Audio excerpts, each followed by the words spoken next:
अस्सलाम वालेकुम बेटा, this is your science class. एक क्लास हम लोगों ने चैप्टर पीरियोडिक टेबल कंप्लीट कर लिया। आप लोग उसके जो टेस्ट योरसेल्फ के क्वेश्चंस आपके कंप्लीट होने वाले, काइंडली उनको कंप्लीट कर लें। उसके अलावा समरी पेज आपका मेंटेन हो।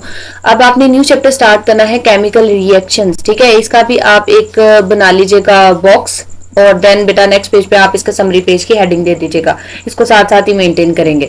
तो बेटा ये जो केमिकल रिएक्शंस वाला चैप्टर है, इसमें जैसे as the word indicate this is something related to reactions और केमिस्ट्री जैसे होती है ना, उस तरीके वाली चीजें आप इसमें पढ़ेंगे। चैप्टर सारा केमिस्ट्री बेस्ड है, पीरियोडिक टेबल भी केमिस्ट्री के पोर्शन में ही आता है। अब इसमें बेटा रिएक्शन को कैसे समझना है। रिएक्शन होता है रिएक्ट करना। ये वो वाला रिएक्ट नहीं जो आप करते हैं कि आपको टीचर थोड़ा सा कुछ कह रहे हो तो फौरन से रोने लग जाते हैं। इतने वैसे आप अच्छे नहीं है कि रोने लग जाए, यार बड़ा स्टेमिना आपने। तो ये रिएक्शंस क्या है कि रिएक्शन होता है रिएक्ट करना, आपस में मिलना, कंबाइन करना। तो केमिकल रिएक्शंस में होता क्या है, हम कहते हैं टू और मोर सब्सटेंसेस रिएक्ट करती हैं एक दूसरे के साथ। जब वो रिएक्ट करती हैं तो बेटा कोई ना कोई नई चीज भी तो बनेगी, एंड दे प्रोड्यूस वन और more new substances. Chemical reaction की डेफिनेशन अगर आपसे कोई पूछे तो आपने बताना है कि जिसमें कुछ सब्सटेंसेस आपस में रिएक्ट करती हैं and they give us one और मोर न्यू सब्सटेंसेस। अब जो चीजें बेटा आपस में रिएक्ट करती हैं उन्हें कहते हैं रिएक्टेंट्स, और जो चीजें आगे प्रोड्यूस हो रही है आपके पास उन्हें कहते हैं प्रोडक्ट्स। बेटा इसकी मैं सिंपल सी आपके माइंड में रिकॉल कराने के लिए एग्जांपल डालू ना, तो फोटोसिंथेसिस की एग्जांपल आ जाती है। फोटोसिंथेसिस का रिएक्शन याद है? कहाँ याद होना बेटा आप लोग को बस याद होता है कि आज ये देखना है तो वो देखना है। इसको किसी और से लिख लेते हैं। वैसे आपको मोबाइल का सारा कुछ याद होता है, लेकिन आपको फोटोसिंथेसिस का रिएक्शन भूल जाता है। हाँ, आप कुछ बच्चे कहेंगे नहीं मैम हमें आता है। कार्बन डाइऑक्साइड प्लस वाटर, ये आपस में रिएक्ट करते हैं एंड दे गिव अस, क्या देते हैं बेटा हमें, ये ग्लूकोज एंड ऑक्सीजन। ठीक है, इधर असल में लिखा नहीं जाएगा, इसके ऊपर लिख दिया मैंने। और आपको ये भी याद है कि शहरों के ऊपर आप लिखते थे सनलाइट और क्लोरोफिल, याद है?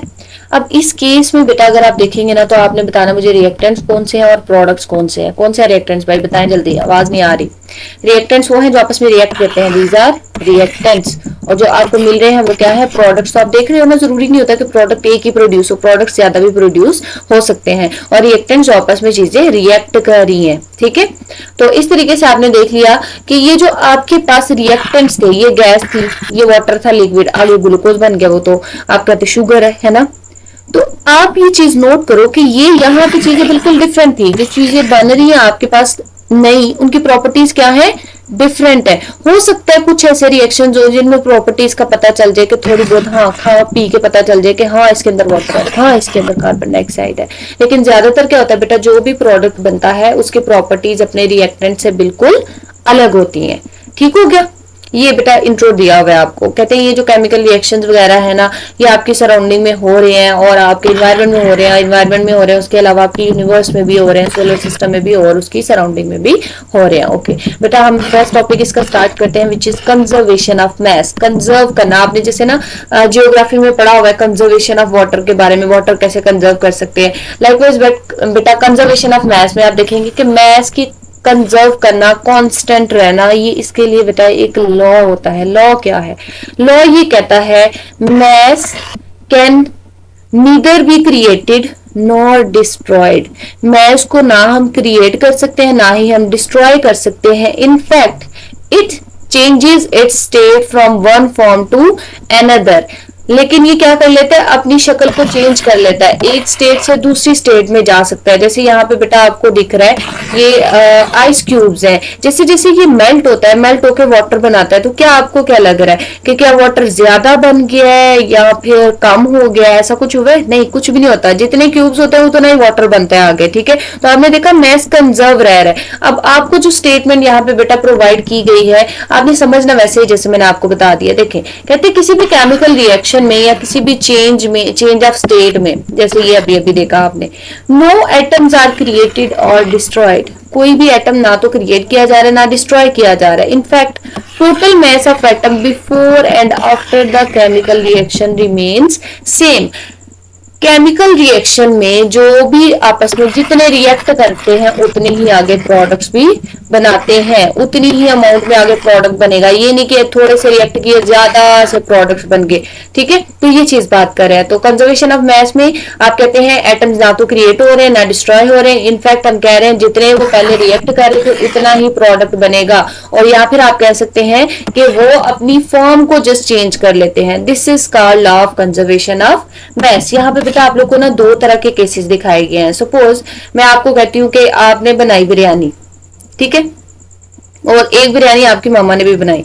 अब बिरयानी बनाते बनाते क्या फील किया कि जब आप बना रहे थे ना तो बिरयानी जो जितनी बननी थी उतनी बनी नहीं है, बल्कि कम बनी है। ज्यादा तो बनी नहीं सकती ना, बल्कि कम बनी है। लेकिन आपकी मदर ने जो बिरयानी बनाई है वो उतनी बनी है जितनी चीजें यूज की गई थी, जितना चिकन था, जितने राइस थे। वजह क्या हो सकती है? वजह ये हो सकती है कि आप चिकन खा गए, है ना। हाँ, वो भी सकती है। अगर ये वजह नहीं है तो फिर और क्या वजह हो सकती है? और वजह ये हो सकती है कि बेटा जब आप बिरयानी बना रहे थे आपने जला दिया मसाला वगैरह, प्याज वगैरह जल गए, ठीक है, मसाला आपने जो है वो वेस्ट कर दिया, फिर आपने थोड़ा बहुत काम चलाया, तो इस तरीके आप खाना पकाते हो ना, बल्कि पकाओगे तो इस तरह पकाओगे, ठीक है। तो आपने देखा कि जरूरी नहीं है कि मैस जो है वो कंजर्व ही रहे। सम टाइम्स ऐसा होता है कि हम कहते हैं मैस कम भी हो जाता है, सम टाइम्स कुछ केसेस में। वो कैसे केसेस होते हैं कि उसमें आप कहते हो कि आपने वो किसी चीज को वेस्ट करा दिया है या चीज वो उड़ गई है, कुछ हो गया ऐसा जिसकी वजह से आप कहते हैं कि मैस कंजर्व नहीं रहा, कंजर्व नहीं रहा, लेकिन उसने बेटा अपनी फॉर्म चेंज हुई है। मैस खत्म नहीं हुआ, उसने अपनी फॉर्म चेंज की है। कैसी फॉर्म चेंज की है? जैसे आप चिकन खा गया तो आपके पेट में चला गया, फॉर्म चेंज कर गया ना। इसी तरह अगर आपने प्याज जला दिया है तो क्या हुआ? जल के वो थोड़ा सा राख टाइप थोड़ा सा बन गया, ठीक है, जला हुआ प्याज बन गया, उसने अपनी फॉर्म को चेंज कर लिया, ठीक है। अब यहाँ पे बेटा जो एग्जांपल आ जाती है, मेनली आपने याद रखना है कि वैसे तो मैस क्या है, वो कंजर्व ही रहता है, ठीक है। तो इन्होंने एग्जांपल दी हुई है, कहते हैं सपोज आपके पास 10 ग्राम शुगर थी, ठीक है, 10 ग्राम शुगर है, आपने उसे ऐड किया 250 ग्राम हॉट वाटर में।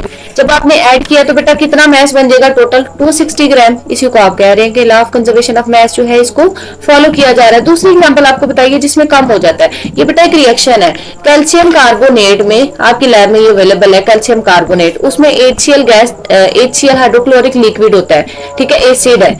ये जब इसके अंदर डाला जाता है ना फौरन इसमें से गैस निकलती है, फौरन गैस निकलती है कार्बन डाइऑक्साइड। बेटा जब वो उड़ जाती है तो पीछे मैस फिर क्या हो जाता है?